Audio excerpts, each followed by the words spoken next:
एक झुग्गी झोपड़ी से उठा हुआ बच्चा टाई पहन करके उस स्कूल में जाए, ये डेवलप करना होगा। ये हमने अपने संकल्प पत्र में डाला है। ऐसी परिस्थिति में आप जो विकल्प कर रहे हैं, कहीं ऐसा तो नहीं कि पत्थर पे दूब उगाने के समान है?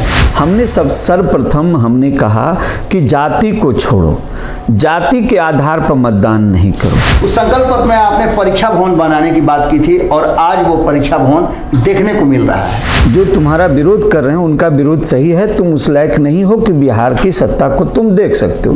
जनता ने उसे अपने सत्ता से हटा दिया। नमस्कार, भारत लाइव देख रहे हैं आप। लगातार बिहार इस देश की राजनीति की दशा और दिशा बदलने के प्रयास में है। नीतीश कुमार जी ने एक प्रयास शुरू किया, जिस प्रयास में भारतीय जनता पार्टी को, हम एनडीए इसलिए नहीं कह रहे हैं कि सीधी लड़ाई नीतीश कुमार वर्सेस भारतीय जनता पार्टी 2022 से शुरू हुई है, और उस प्रयास में नीतीश कुमार जी ने नरेंद्र मोदी को कैसे सत्ता पर से हटाई जाए इसकी तैयारी शुरू की। इसने अलग आकार ले लिया। एनडीए और इंडिया दो गठबंधन बन गए। इन दोनों गठबंधनों के बीच में आपस में टकराव की स्थिति शुरू हो गई है, और 2024 के चुनाव के लिए दोनों का दावेदारी है कि वो एक दूसरे को सत्ता में आने नहीं देंगे। लेकिन उन तीसरे विकल्प का क्या होगा? उन पार्टियों का, उन दलों का क्या होगा जो लगातार समाज में परिवर्तन करने की बात कर रहे हैं, समाज के अंतिम पायदान पर खड़े लोगों से मुलाकात कर रहे हैं और इस देश को, अपने राज्य को बदलने का प्रयास कर रहे हैं। ऐसे ही कई दल हैं जो लगातार अपनी शक्ति और अपना जनता के प्रति जो वफादारी है उसको निभा रहे हैं, और ऐसे ही एक शख्स हैं हमारे साथ, विद्यापति चंद्रवंशी जी। अक्सर इनको आप देखते होंगे मीडिया चैनलों में, और उससे ज़्यादा इनको आप देखते होंगे सड़कों पे। लगातार निदान यात्रा कर रहे हैं, लोगों को ये समझाने की कोशिश कर रहे हैं कि आपके पास विकल्प क्या है। आज हम इनसे विस्तृत जानकारी करेंगे। हम चाहेंगे कि थोड़ा धैर्य रख करके आप इनकी बातों को सुने, और जो तीसरे विकल्प की तैयारी शुरू हो रही है, जो एनडीए और इंडिया गठबंधन से अलग है, क्योंकि दोनों को आपने आजमा लिया है, उस तीसरे विकल्प को नहीं आजमाया है। इनके जैसे कई दल हैं जो लगातार बदलाव की बात कर रहे हैं, और उसी के वाहक एक ये भी हैं। सबसे पहले सर आपका बहुत बहुत स्वागत करेंगे। बहुत बहुत धन्यवाद। सर, आपसे हमारी बातचीत हो रही थी ऑफ द रिकॉर्ड, तो आपने कहा कि एक विकल्प की ज़रूरत है जो इन 38-39 सालों में या 77 सालों से जो चुनावी प्रक्रिया चल रही है उसमें एक बदलाव लाए। समय समय पर होता रहा है, लेकिन अब वर्तमान परिस्थिति में आप किस तरह से देखते हैं इंडिया गठबंधन और एनडीए गठबंधन के जो सामने लड़ाई हो रही है, उसमें आप लोग अपना स्पेस कहाँ खोज रहे हैं? देखिए, सबसे पहले हम ये कहना चाहेंगे कि आज जो बिहार की राजनीति है जी, और देश की राजनीति में जो बिहार स्थान रखता है, अपना एक महत्वपूर्ण स्थान रखता है, जो कहते हैं कि बिहार ही बदलाव लाता है जी। तो हम ये कहना चाहते हैं कि अगर जनता इस बात को गौर करे, इस चीज़ को गौर से देखे और समझने का प्रयास करे, क्योंकि जनता ही वोटर है जी। जनता ही बदलाव ला सकती है। कोई चाहेगा कि हम बदलाव ला दें तो हम बदलाव नहीं ला सकते हैं। हम बातों को रख सकते हैं, जनता के बीच में अपनी बातों को हम रख सकते हैं, उसे समझाने के का, जो समझने वाले हैं तो खुद समझते हैं, जो नहीं समझ रहे हैं उन्हें समझाने का प्रयास हम लोग अवश्य करते हैं। तो हमारा कहना यह है कि अगर हम गौर करें, आज शुरू से हम, आप देखिए राजनीति को, बिहार की राजनीति या देश की राजनीति को, तो आप देखेंगे कि एक दल जो सत्ता में था जी, और उससे विरोध करके दूसरा दल अपनी लड़ाई लड़ रहा है और उसे सत्ता से हटा दिया जी। उसने विरोध करके सत्ता से हटा दिया। इसमें साथ किसने दिया? इसमें साथ जनता ने दिया जी। जनता ने उसका साथ दिया, और जनता ने कहा क्या कि नहीं, जो तुम्हारा विरोध कर रहे हैं उनका विरोध सही है, तुम उस लायक नहीं हो कि बिहार की सत्ता को तुम देख सकते हो। जनता ने उसे अपने सत्ता से हटा दिया।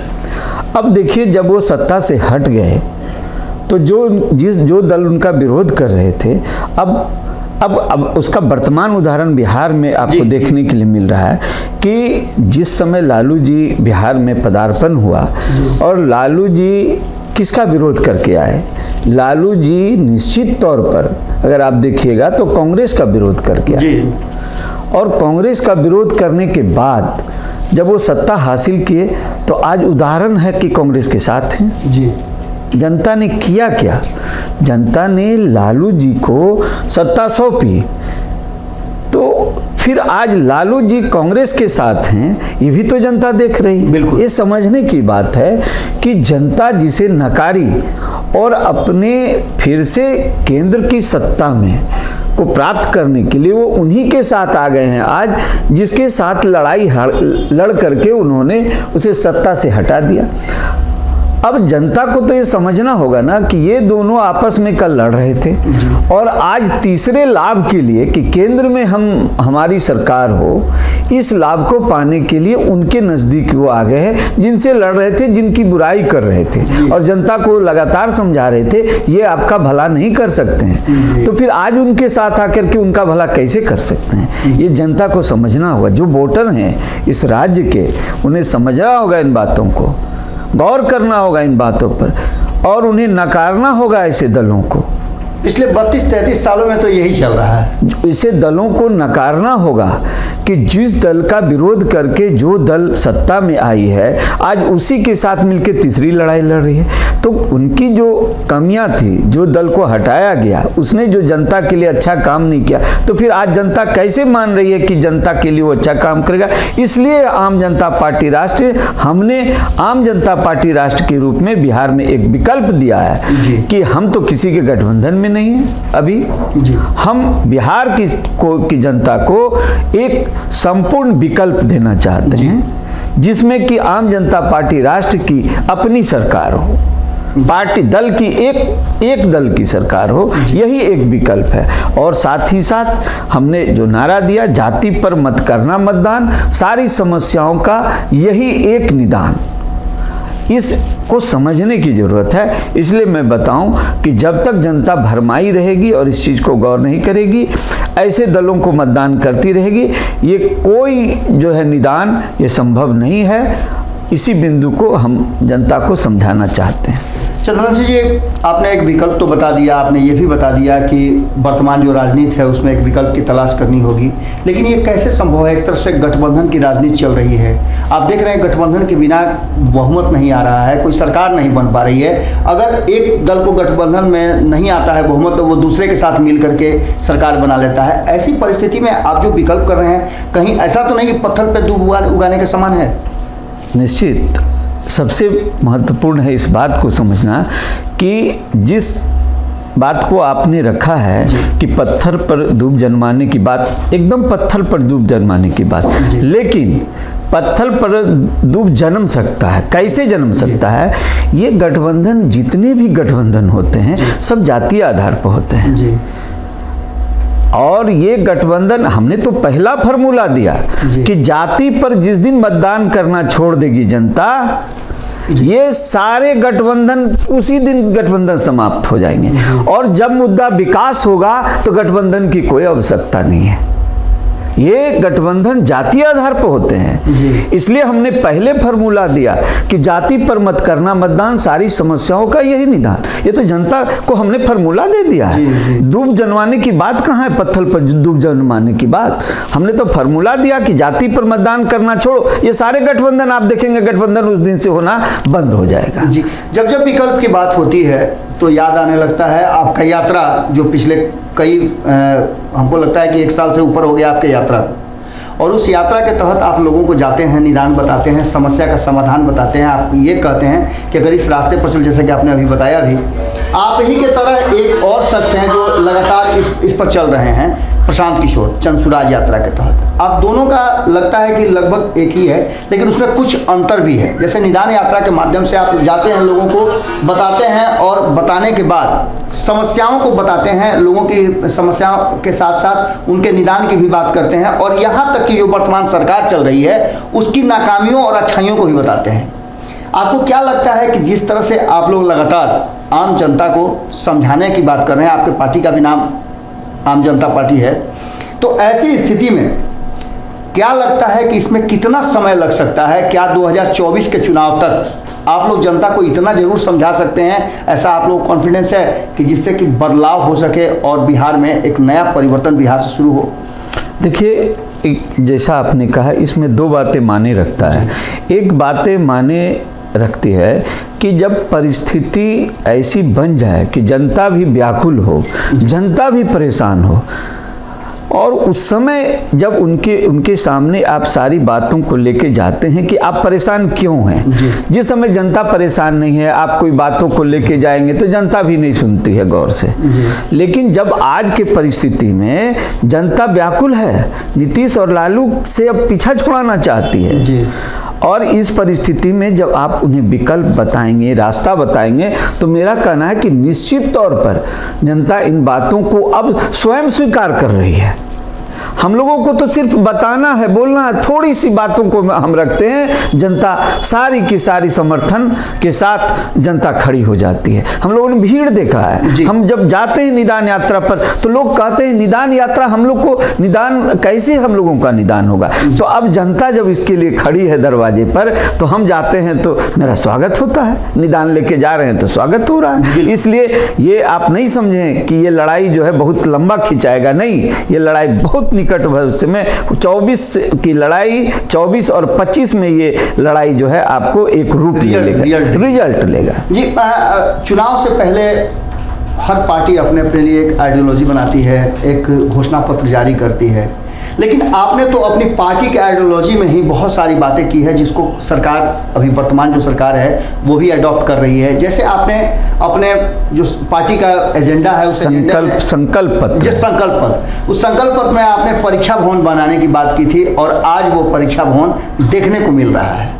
इसको आप कैसे देखते हैं? इतना ही नहीं जी, हमने अपने संकल्प पत्र में परीक्षा भवन बनवाने की बात की, वो देखने के लिए मिल रहा है। और हमने रोजगार उत्सर्जन मंत्रालय, हमने एक नया कॉन्सेप्ट दिया कि आप रोजगार की बात करते हैं, बेरोजगारों को रोजगार देने की बात करते हैं, और आप उसके लिए कुछ कर नहीं रहे हैं। हमने कहा कि एक रोजगार उत्सर्जन मंत्रालय हो, जो कि रोजगार कैसे पैदा होगा राज्य में, उस पर मौलिक मूल रूप से काम करे।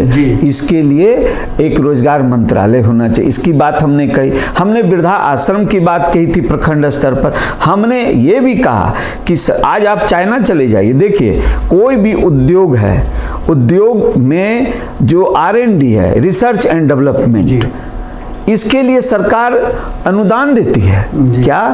क्योंकि आपका जो प्रोडक्ट है, चाहे वो प्राइवेट कंपनी है, वो अगर कोई प्रोडक्ट बना रही है तो उसकी गुणवत्ता को कैसे दिन प्रतिदिन बढ़ाएगा, इसके लिए अगर कोई उद्योग वाले अगर उसमें महीने का 1 लाख खर्च करते हैं तो सरकार 75,000 रुपया सरकार देती है, और 25,000 रुपया ही उसको अपने पूंजी से लगाना पड़ता है, अपने प्रॉफिट से लगाना पड़ता है, जिससे वो प्रोडक्ट जो है बेहतर होता है।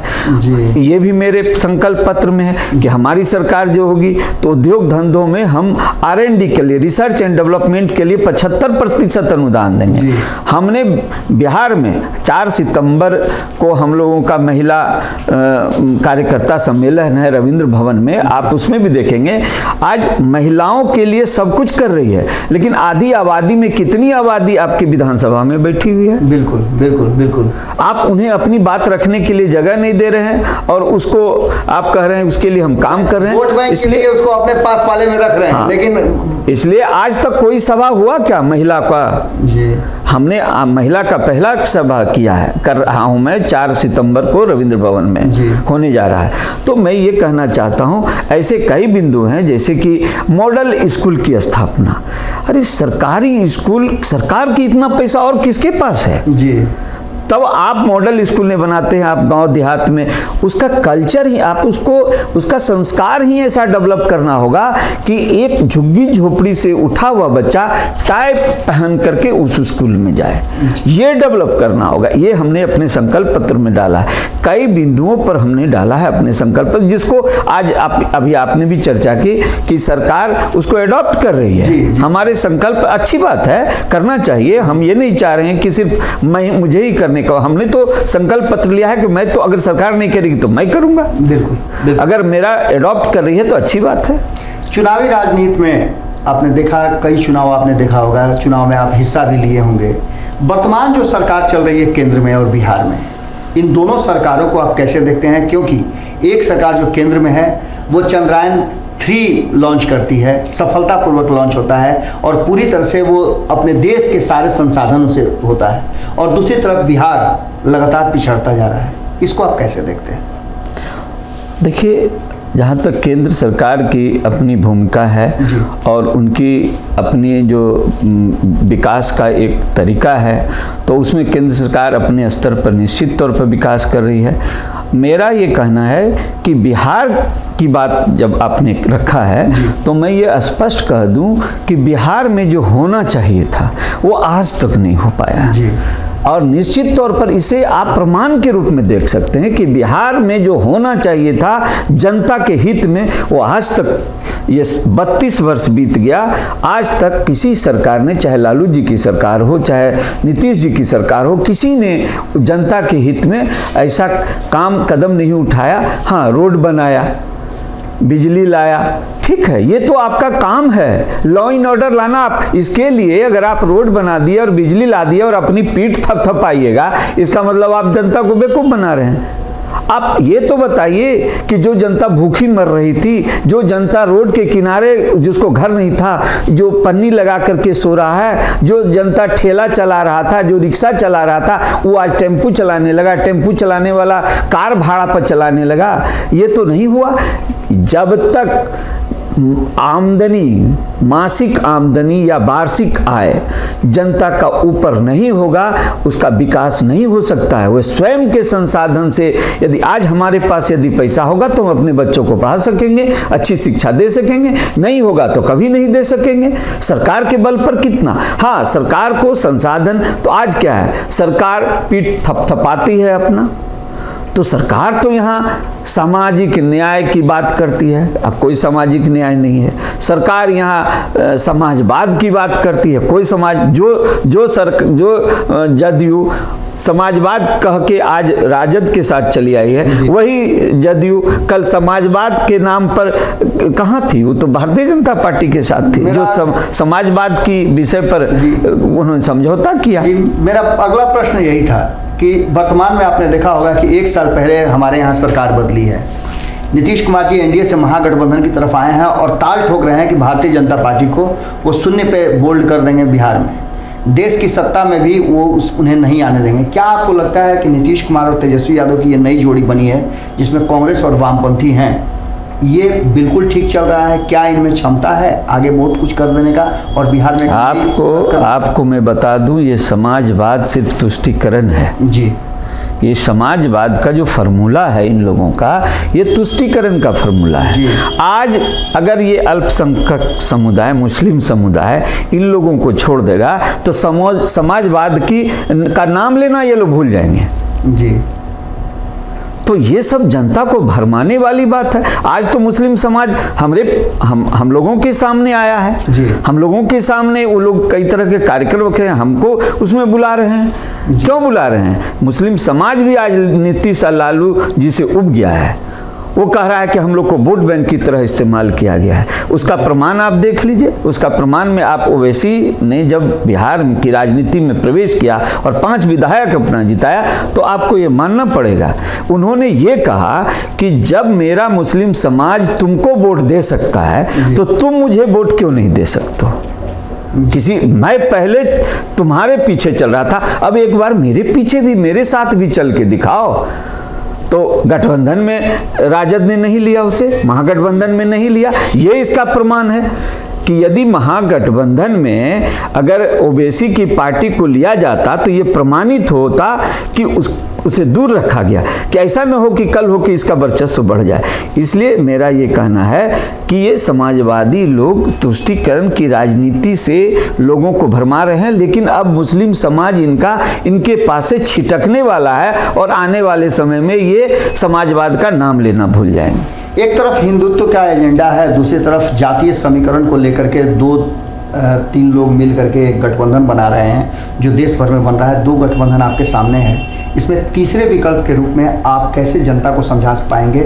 क्योंकि आप भी जो राजनीति करते हैं उसमें वो समाज आता है जो गैर यादव है, मुस्लिम समाज के जो लोग हैं जिनको अब तक अधिकार नहीं मिला है, और बाकी के सवर्णों को मिला करके आप उस गठजोड़ को एक जगह लाना चाहते हैं, जो समाज में परिवर्तन चाहते हैं। इसको कैसे मूर्त रूप देंगे आप? देखिए, मेरी जो आइडियोलॉजी है, मेरी जो विचारधारा है, उस विचारधारा को मैं जनता अब लगभग समझ भी रही है और मैं समझाने का प्रयास भी कर रहा हूँ, और इसका परिणति और परिणाम आपको आने वाले ये चुनाव में आपको देखने मिलेगा। क्योंकि हमने जो बातें रखी है, हमने सर्वप्रथम हमने कहा कि जाति को छोड़ो, जाति के आधार पर मतदान नहीं करो। ये हमने एक फार्मूला दिया, जनता को इसे समझने की ज़रूरत है। उसके बाद हमने जहाँ तक समाजवाद का जो ये फार्मूला है, ये तुष्टीकरण का जो फार्मूला उन्होंने रखा, आज वो तुष्टीकरण करके भी संतुष्ट नहीं कर पाए मुस्लिम समाज को।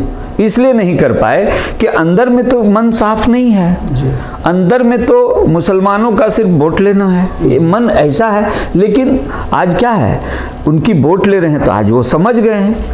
तो इन बातों को हमने रखा जनता के बीच में और कहा, तो जनता इस बात को समझ रही है, और यही एक रास्ता है कि अपनी बातों को हम जनता के सामने रख रहे हैं और जनता उसे स्वीकार कर रही है। इसलिए मुझे पूरा भरोसा है कि हम इस विचारधारा के साथ आने वाले समय में सफल होंगे। जी, मेरा अंतिम प्रश्न होगा, 2024 का चुनाव आपके सामने है, आप विकल्प की बात कर रहे हैं, आप निदान की बात कर रहे हैं, आप समाज को बदलने की बात कर रहे हैं, कितनी सीटों पर चुनाव लड़ेंगे 40 में से?